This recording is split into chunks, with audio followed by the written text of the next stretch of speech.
Hi, friends. Big breaking news for another one of the men who helped get Donald Trump to the White House. We've got that. Plus, word out of Oklahoma, children held up in a house after a police officer took a bullet. I'm Reed Cowan. You're watching CBS News 24/7. Let's go.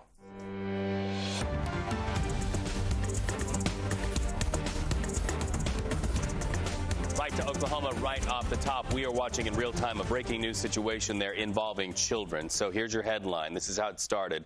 Shots fired at police in Oklahoma City.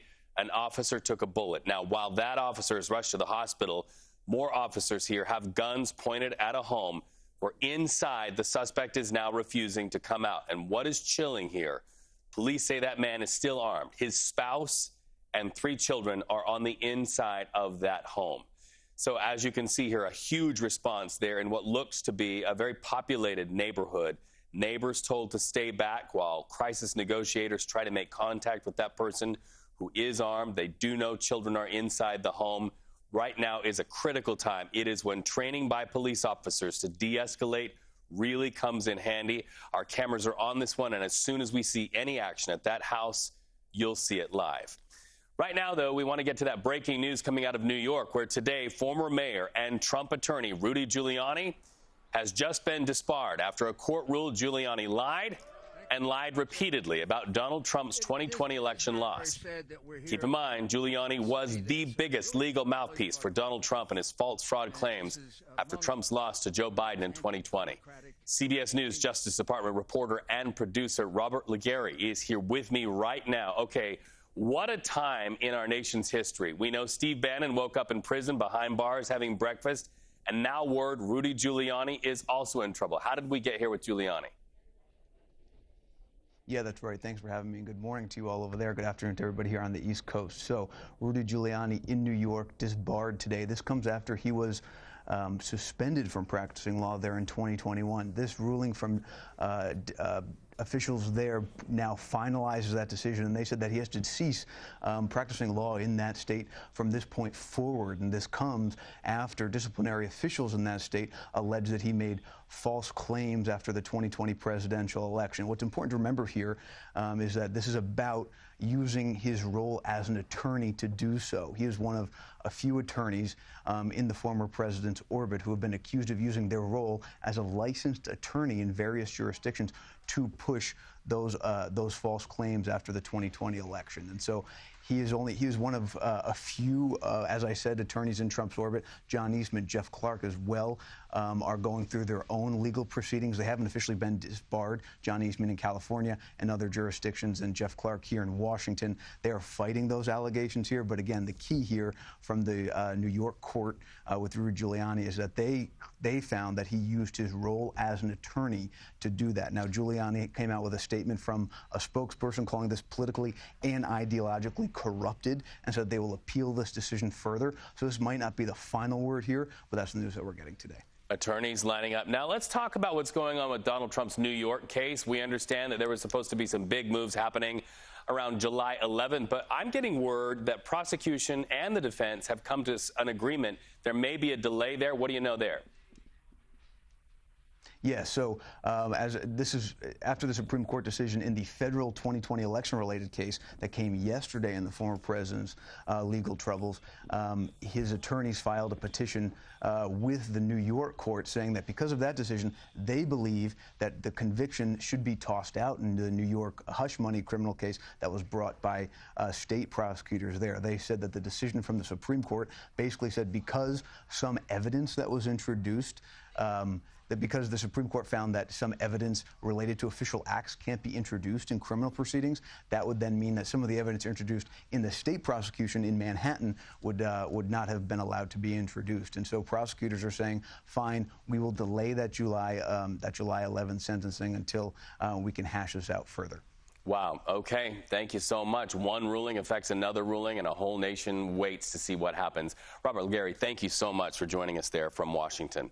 You know, bumpy times for Democrats the last several days. Too many voices growing louder about whether President Joe Biden should step aside after his performance in the debate against former President Donald Trump. This is really a dynamic and a narrative that his campaign, even his surrogates, fight at appearance after appearance. And, you know, Part of that fight comes by way of how Democrats are spending their money.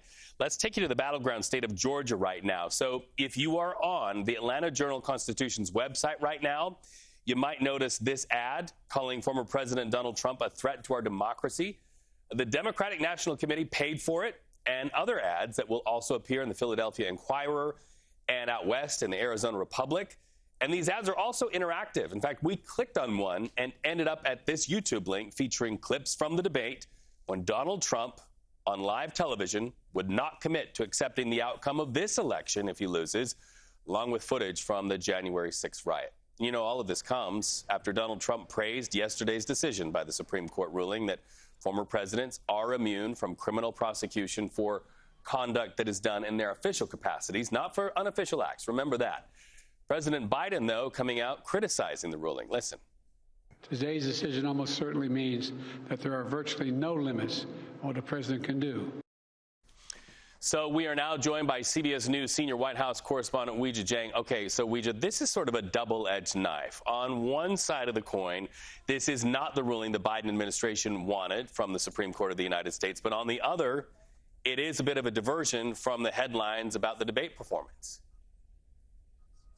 Yeah, Reed, and they're really trying to use this to try to reset the narrative, because anything that can take attention away from the president's debate performance, they're going to use. And so that is exactly why we saw President Biden here at the White House for the first time, I should say, since that debate in an official capacity here as president, making remarks. And he spoke for just about 4 minutes. These were remarks that were on a teleprompter, but he was considerably clearer and more energetic than what we saw on the debate. And the campaign's really trying to fine-tune even more their case against Donald Trump, arguing that now he has a pass to essentially do anything he wants because of, the fact that the Supreme Court ruled that there is presidential immunity in some official cases. And so that is all we are hearing from the campaign today, Reed, is that he is a threat to democracy. He is a threat to the American public, that he is just going to use this ruling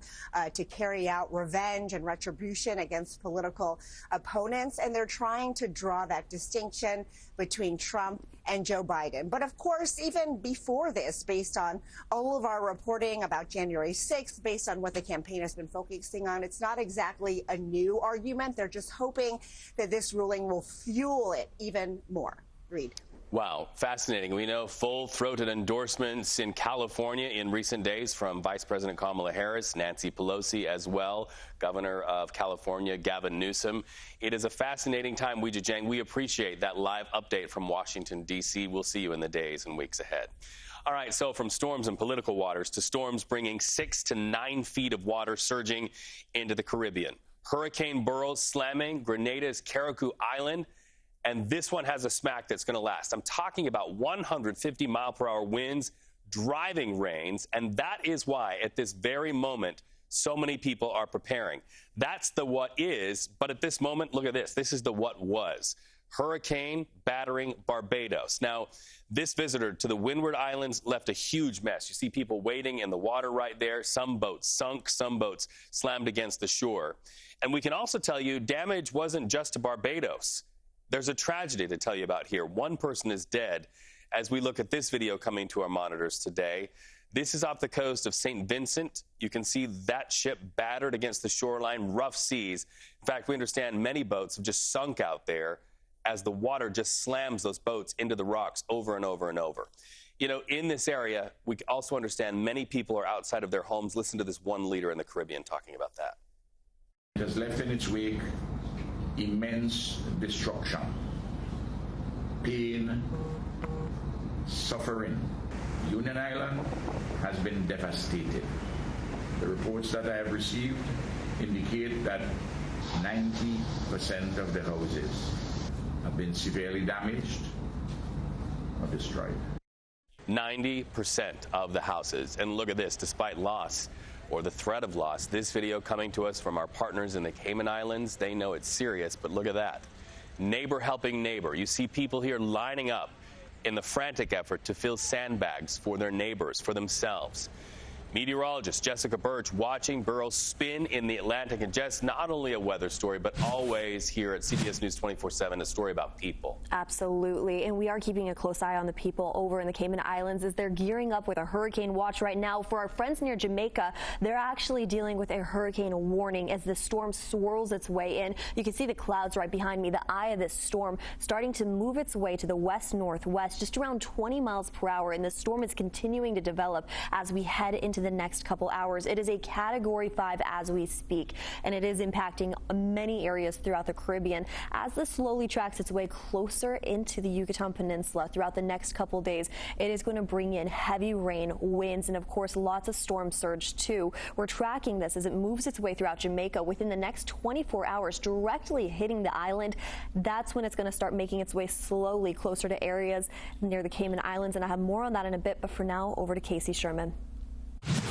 Yeah, thank you, Jessica. Beryl is still a powerful Category 5 hurricane. We have begun to see some weakening. It peaked in intensity early this morning. Now with 160-mile-per-hour winds, pressure up just a tad. We've been tracking some of the outer bands, squally areas of rain pushing through the Dominican Republic and Puerto Rico along with some gustier winds this morning. Those impacts eventually will move out towards areas like Jamaica tomorrow as it continues to track westward. Jamaica now under a hurricane warning. We have hurricane watches out towards the Cayman Islands. Beryl continues this fast track to the west-northwest where we are anticipating some additional weakening. By the time it reaches Jamaica tomorrow, it's still going to be a Category 3 major hurricane set to bring them life-threatening winds, storm surge, and flash flooding. That westward track continues. Eventually, it should be reaching the Yucatan Peninsula by Friday before then emerging out across the southern Gulf of Mexico as a weaker system. Right now, that forecast is to be a tropical storm by the weekend. Now, with the latest forecast cone as of the 11 a.m. update, we have seen now more of southern Texas included within this as we have the potential to see Beryl make a turn to the north. The area of high pressure that's kept it on this primarily westward track will begin to slide eastward. As it weakens, that could open up the door for Beryl to make that turn to the north, which is why everyone from the coast of Texas down through northeastern Mexico will need to be on alert as we head into the holiday weekend. Back to you, Jessica. And we will continue to keep a close eye on this system as it makes its way closer to Mexico and potentially the states as well. More on that in a bit. For now, over to you, Reed. All right, Jess, such important information. We want to get our viewers all over the country and the world with this eye on Jamaica. Back to the Caribbean now, where the people angle of the hurricane continues to be the reality. CBS News correspondent Tom Hansen joins us live now from Montego Bay. And Tom, first of all, we see that storm surge pushing that water right up there to your knees. We understand it could get higher as the hours go on. Oh, absolutely, Reed. I mean, before we got down here, once again, this water was glassy and smooth. You can see that it's starting to pick up. And talking about that storm surge, you know, you mentioned those 6 to 9 feet surges in other parts that were hit by this storm already. I want to give you some context here. I am roughly 6 feet tall. That's how high this storm wall is. Now, factor in another 3 feet. Easily, it can go over this storm wall, which is there to block the waves. Now, I want to look ahead to tomorrow. That's when we're really going to start to see a lot of the action really pick up in the early hours of the morning when the storm is expected to sweep across Jamaica. It's going to start on the eastern side, which is where Kingston is. We're all the way on the western side in Montego Bay. We're going to get what's called the dirty side of the storm. So the storm we're sheltered a little bit, but the storm is going to pass through. That doesn't mean that the threat is over. It means that we're going to get a lot of the winds that are coming in, and that's going to push even greater swells up until these walls and potentially beyond. So people are really taking this seriously at the current moment, and authorities are urging them to do so as well, Reed. Any word from people who are in power there in Jamaica for people to get off the beach? I saw just off camera, some people are still in the water right now. I can't imagine that they should be there. And certainly by tomorrow, all of them to get out of the water, right? Yeah, you know, Reed, it is business as usual today. There are tons of tourists here who are enjoying this last day of calm, the proverbial calm before the storm, before things really start to deteriorate. We asked so many of these people that are out here. Are you concerned at all? They don't seem to be terribly concerned, but they are taking the forecast very, very seriously, and they do understand the danger that is ahead. So this really, get a good look at this. This is the last chance that we will have for a number of days to see these beautiful electric blue waters and some clear skies before the storm really, truly begins. Tom Hansen, your live reports always have you with wet feet. We hope everybody's safe. We hope you're safe. But I hope you get a weekend to dry out. Keep in mind, just a couple days ago, you were live for us knee-deep in water in the Midwest. Be safe, our friend. Thank you so much.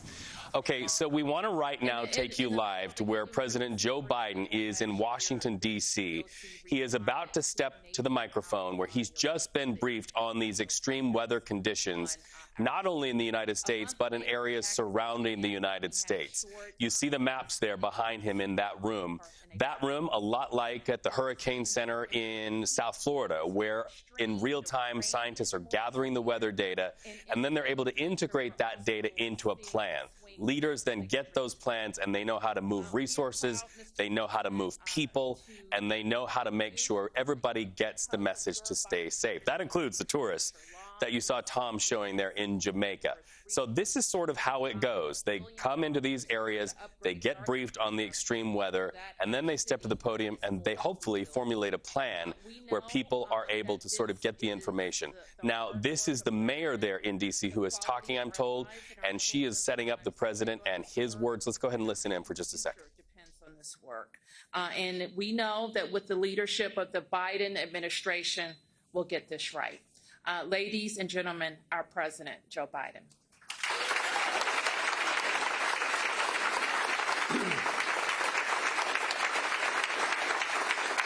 Good afternoon.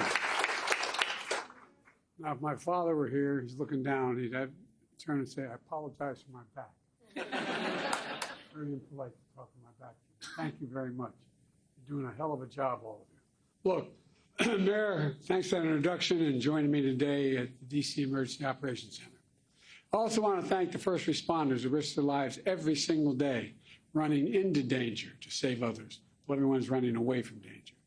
I'm here to talk about how we're preparing and responding to the dangerous impacts of extreme weather and the climate crisis that's affecting people all around America, all around the country. Matter of fact, beyond around America. You know, summer has just started. Already, tens of millions of Americans are under heat warnings from record-shattering temperatures. Last month here in D.C., temperature hit 100 degrees. In Phoenix, Arizona, 112 degrees. In Las Vegas, 111 degrees. Above normal temperatures also are expected for much of the country in July, especially in central and eastern United States. Extreme heat, this is, I think, going to surprise a lot of people, not you all. But extreme heat is the #1 weather-related killer in the United States. More people die from extreme heat than floods, hurricanes, and tornadoes combined. Say that again, combined. More people die from heat than those 3 other major issues. And look, right now we're also tracking Hurricane Beryl, which is passing through the Caribbean. It's the earliest time ever a dangerous Category 5 hurricane has been recorded in American history. People impacted islands and communities are in our prayers, and we stand by to provide assistance to them. Look, extreme weather events drive home a point that I've been saying for so long. Ignoring climate change is deadly and dangerous and irresponsible. These climate-fueled extreme weather events don't just affect people's lives. They also cost money, they hurt the economy, and they have a significant negative psychological effect on people. Last year, the largest weather-related disasters cost over, get this, $90 billion in damages in America. $90 billion in damages. That's the cost so far, last year. They drove nearly 2.5 million people out of their homes, from Hawaii to Vermont. These events also pose serious threats to our nation's transportation system, to our power grid, farms, fisheries, and forests. In each case, costing lives and costing money. And the impacts we're seeing are only going to get worse, get more frequent, more ferocious, hitting our most vulnerable people in the most hardest hit communities in the world. Look, you know, we can change all that. It's within our power. That's why today I'm announcing 5 new actions my administration is taking to address extreme weather, including heat and other hazards. The first, the Department of Labor is proposing a new rule that, when finalized, will establish the nation's first ever federal safety standard for excessive heat in the workplace. This includes things like developing response plans to heat illness, training employees and supervisors, implementing rest breaks, access to shade and water. You think we'd have to tell people access to shade and water. I mean, gradually easing new employees into heat environments. Across the country, workers suffer heat stroke or even die just doing their jobs. This new rule will substantially reduce heat injuries, illnesses, and deaths for over 36 million workers to whom it will apply, from farm workers to construction workers, postal workers, manufacturing workers, and so much more. You know, I want to thank Vice President Harris for the work she has done since she was in the United States Senate that led to this rule. Second, in the coming days, my Federal Emergency Management will also finalize a rule to improve our nation's resilience against flooding. Resilience. FEMA will now factor in the effects of future flooding for any federally funded construction project. That is, you can look at what caused damage, what broke down, and what the best way to repair it is. Not just bring it back to what it was, but prioritize making it better. Prioritize nature-based solutions to reduce risk of floods. Look, third, FEMA is announcing nearly $1 billion in grants for over 650 projects across the country that help communities protect against natural disasters, including extreme heat, storms, and flooding. These grants will also help advance my Justice 40 initiative to deliver at least 40% of overall benefits of clean transit, clean energy, and climate investment to devastated communities, to the poor communities always left behind. Fourth, the Environmental Protection Agency is releasing a new report showing the continued impacts of climate change and the health of the American people and on our environment. This report will help us prepare better, respond faster, and save more lives. And fifth, later this summer, my administration will convene the first ever White House Summer on Extreme Heat, bringing together state, local, tribal, and territorial leaders and international partners who are protecting communities and workers from extreme weather every single solitary day. You know, along with these actions, another reason why we're here today is to get the word out so folks know these resources are available to them and anyone who needs them. I was telling the group who briefed me earlier, my brother has an expression, you got to know how to know. We think everybody understands government. It's complicated. We want the American people to know help is here, how to get that help. Follow the guidance from local leaders and public safety officials. Stay indoors, somewhere cool if you're vulnerable. Be careful on hot pavement. Know the signs of heat stroke like headache, nausea, and dizziness. And always have water with you whenever you're outside this summer. Today's announcements build on historic action my administration has already taken to address extreme heat events. We launched a new website, heat.gov. Let me say it again, heat.gov, that shares life-saving information and links a new heat risk tool to help communities forecast extreme heat. Just enter your zip code and see the heat forecast not only generally, but in your community where you're living. We'll get back to exactly what the heat forecast for your neighborhood is. My Department of Labor also created the first ever national program to protect workers from heat stress. We've invested billions to enhance our power grid, expand energy shortages so that lights, air conditioning, refrigeration, internet stay on during heat waves, storms, and other climate changes. It's building back a different way.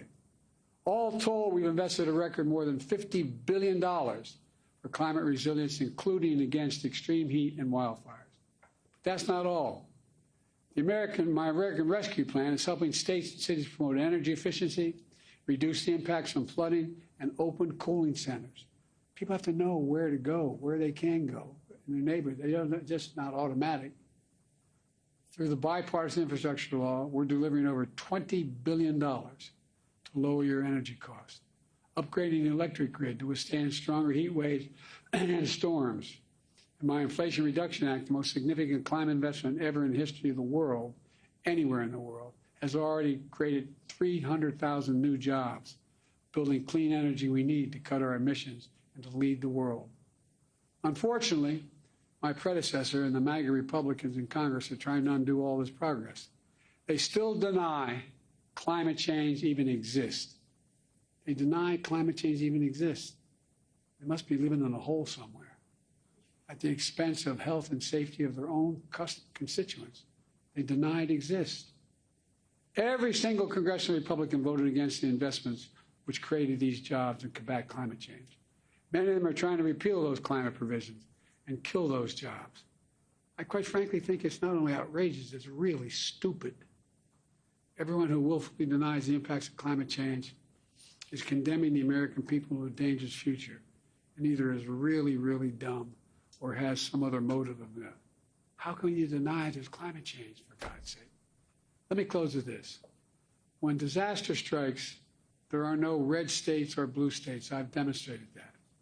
I said no matter whether you vote for him or not, everyone's going to get treated fairly. They're just communities, not red communities, blue communities. They're just communities. Families looking for help. And my administration is going to be there for you every step of the way. You just have to remember who we are, for God's sake. We're the United States of America.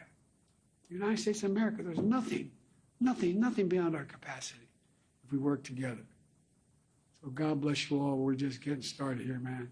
I'm confident we're going to get this done. Now I want to turn it over to Clint Osborne, Director of the Acting Director of D.C. Homeland Security and Emergency Management Agency, to tell you what his team's incredible work is doing on the front lines. All right, you've been watching President Joe Biden, a speech that was as much a climate change speech as it was a campaign speech. Listen, we know we are in election season. We know that Joe Biden knows that he has to differentiate between not only Donald Trump, but also Donald Trump's supporters on the issue of climate change. The president issuing some policy decisions, one of which is a new initiative by the federal government to do what has been done in the state of California recently. In fact, you heard the president give credit to the vice president, Kamala Harris, who hails from Northern California. OSHA in California coming up with minimum safety standards for heat in the workplace. So the president giving Kamala Harris credit for that and now seeing that that policy will now carry over into the federal space. Of course, we are watching what is happening with the Biden administration addressing extreme heat, flooding, and the government's effort to get help where help is needed. And also politically, we're seeing the Biden camp differentiate from Donald Trump and his supporters. Much to watch on this one and so many other fronts, coast to coast and streaming worldwide. You're watching CBS News 24/7, live where you are. We're back in just a few minutes.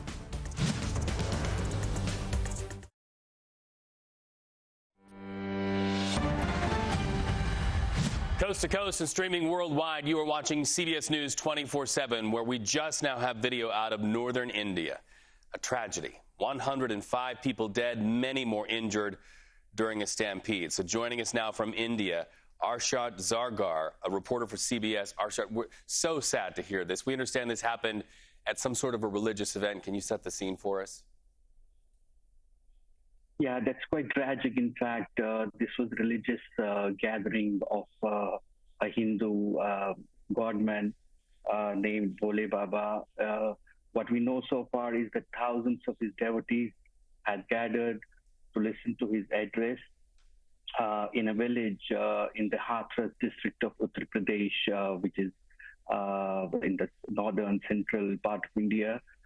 And after the address was finished, because it was very hot and humid, the devotees rushed to vacate the venue.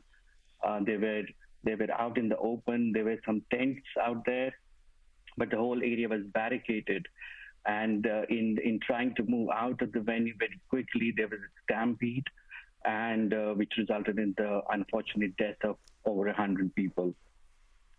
We understand that the death toll could go up. We appreciate you talking to us right now from India. Our thoughts with so many devotees and families who were there for this event, for a spiritual event. We'll check back in with you as needed throughout this broadcast and future broadcasts of CBS News 24/7. Our hearts with so many affected by this. CBS News 24/7 also following a story that has tens of thousands in its grips in California and also all over the Southwest. We're talking about what you just heard President Joe Biden speak of, temperatures, high temperatures, triple digits in some places going into the Independence Day holiday, and with some pretty serious risks and ramifications. Of course, the first major concern, fireworks and the risk of wildfires. Now, keep in mind, in many parts of Northern California, where triple-digit temperatures have already dried out thousands of acres of brush, a lot of homeowners are seeing their insurance providers drop them. Those customers dropped because of wildfire risk. Now, despite fireworks bans and warnings in that area, people who live in California live worried that their neighbors will just ignore them and end up sparking a fire. I feel like there's always more fireworks every year and just about the same amount of fires, but not much that I think is going to change, honestly. It's just going to keep on going unless we get more rain, hopefully. Hopefully, yes. Meteorologist Jessica Birch now with the risk. Jess, a lot of people don't know that a wet spring in California meant a lot of brush rising up, and now it's dried out, which gives a lot more fuel to burn. Exactly. It's essentially just a tinderbox over in California, and many Americans are going to be traveling for the 4th of July, thinking they're going to get an amazing opportunity to watch those fireworks, but this is not the time of year, especially in the South and all throughout the West Coast, to be dealing with conditions like that. Now, let's head over to California real quick. Red flag warnings in effect right now, and to add to that, they're also dealing with excessive heat warnings stretching throughout the Central Valley and areas like Sacramento. San Francisco today topping off at 84 degrees. That's well above average for this time of year, just along that coastline. And we're dealing with these well above average temperatures widespread throughout the states, but 2 hot zones right now. Not only is it the West Coast with California in full effect, but all the way down in the South too. Take a look right behind me. As we head into the next couple days, 2 big concerns for us when it comes to excessive heat risk is areas like Texas and Louisiana, as many Americans are traveling for the 4th of July holiday today. And then as we take a look at our heat risk map tomorrow, just advancing the clock all the way into our Wednesday forecast, it's really that Central Valley, areas like Sacramento hitting triple digits, stretching down into Los Angeles too. This heat is no joke, and many people are going to experience it as we head into the upcoming days. We're going to continue to keep a close eye on what the National Weather Service has to say with all these advisories. Reed, for now, I'm going to send it over to you. All right, Jess, coast to coast and streaming worldwide, you're watching CBS News 24/7. I'm back in just a few minutes.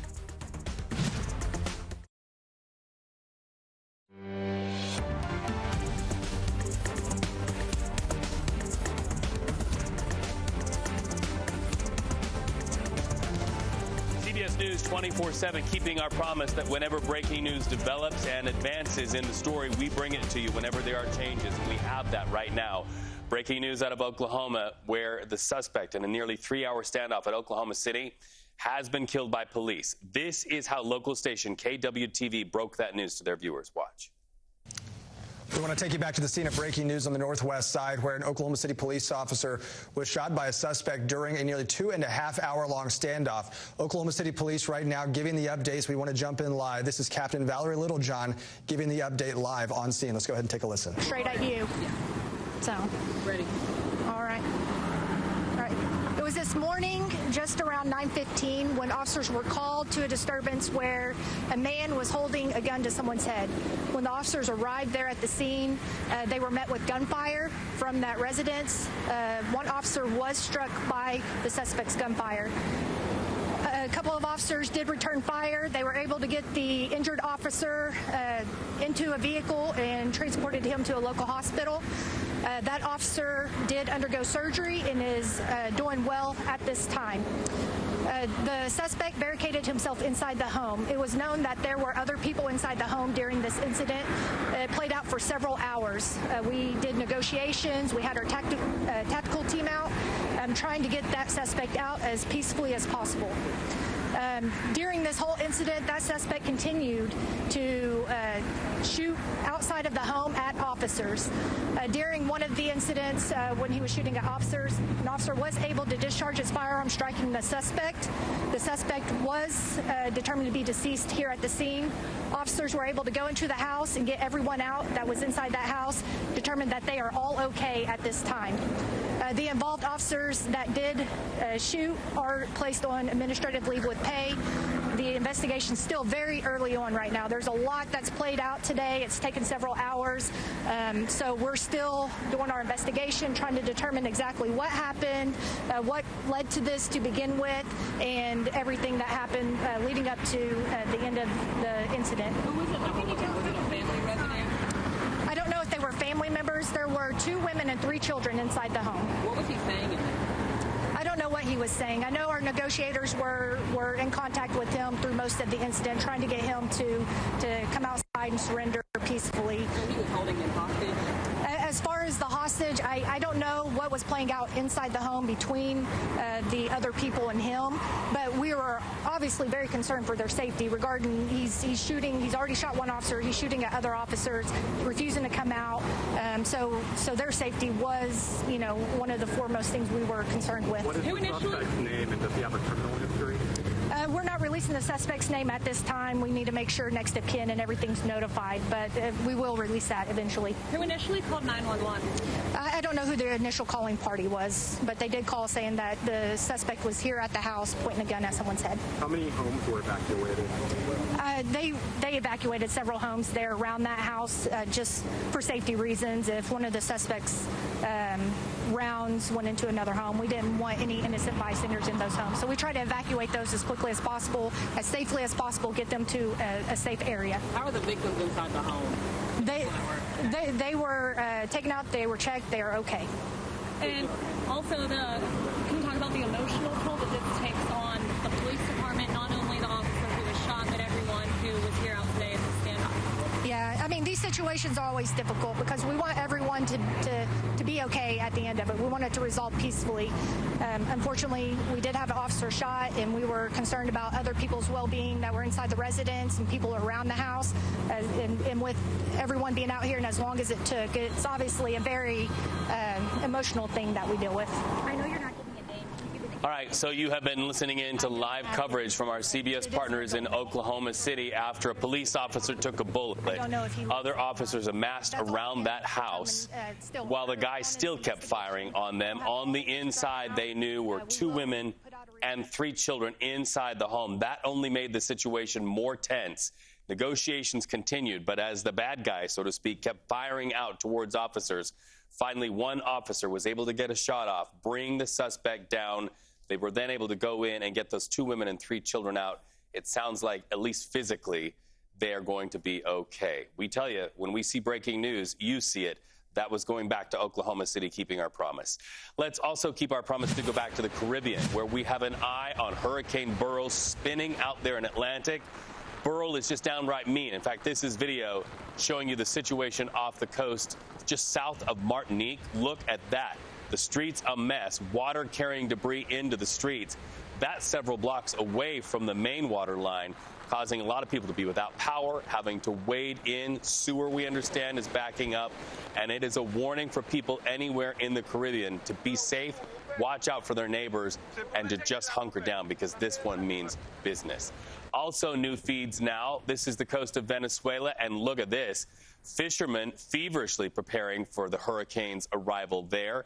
If the waters look calm right now, that's a blessing because these old boats that are sunk, that is just a sign of what is yet to come there off the coast of Venezuela. So many people in that area, bringing in meteorologist Jessica Birch, who's tracking the hurricane's path, just bracing for the worst. Absolutely, and we've been keeping a very close eye on the tropics. It's an active season already with that hurricane continuing to build. It's at a Category 5 right now. Max sustained winds just out there, sitting around 160 miles per hour as we are gearing up for it to impact Jamaica within the next 24 hours. I want to dive straight into this. This is a very strong system that's moving its way in, causing hurricane warnings and watches widespread throughout the Caribbean. Now, as we head into the next couple hours, we watch this slowly track to the west-northwest, just around 20 miles per hour. And as we zoom in, you can see that center of the eye really starting to impact areas like the Dominican Republic as well as Haiti. It's slowly tracking its way closer to Mexico, and that's the exact direction it will continue to move throughout the next 72 hours.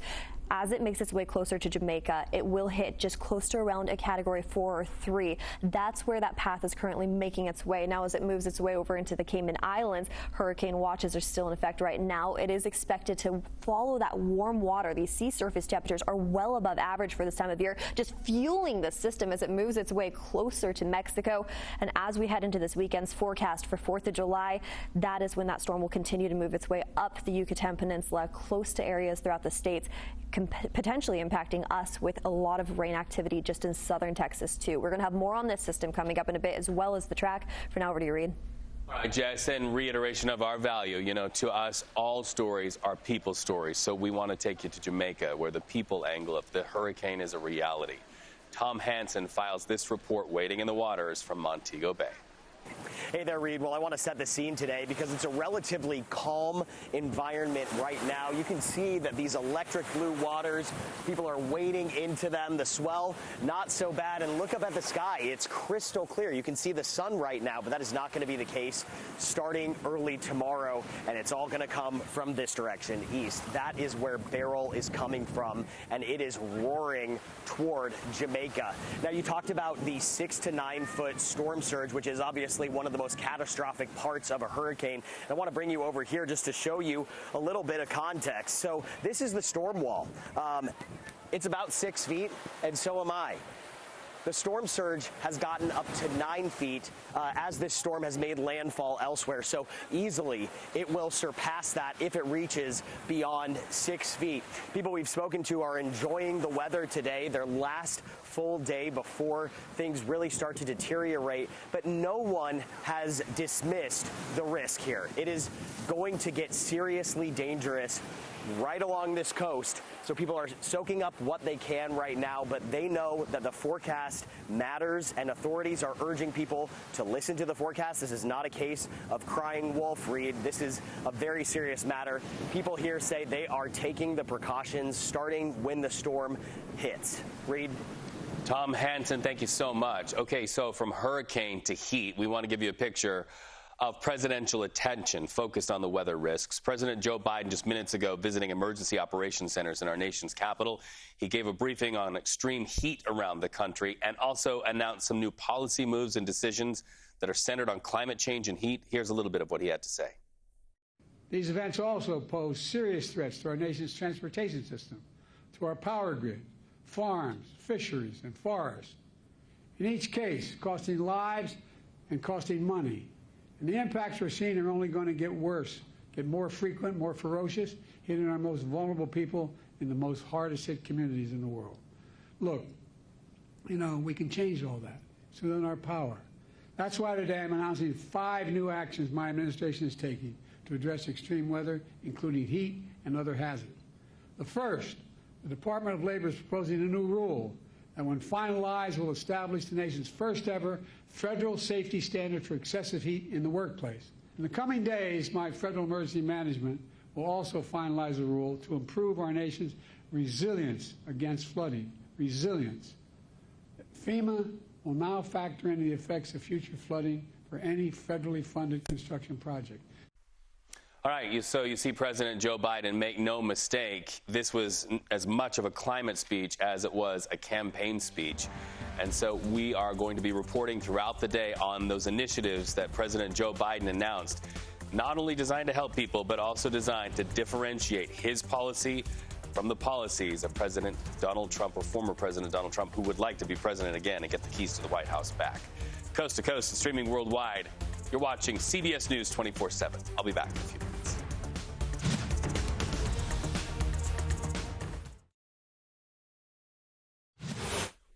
CBS News 24/7, we want to show you this video out of Alaska into our feeds today as firefighters battle something called the Riley Fire. You're looking at it here in this monitor. It's right near the Denali National Park area, and the goal as you look at this video is to keep the fires away from homes. This one started Sunday. It quickly jumped to 350 acres in the heat, and as a result, the evacuation of hundreds of people, most of them, we understand, park employees. They're also trying to protect the park.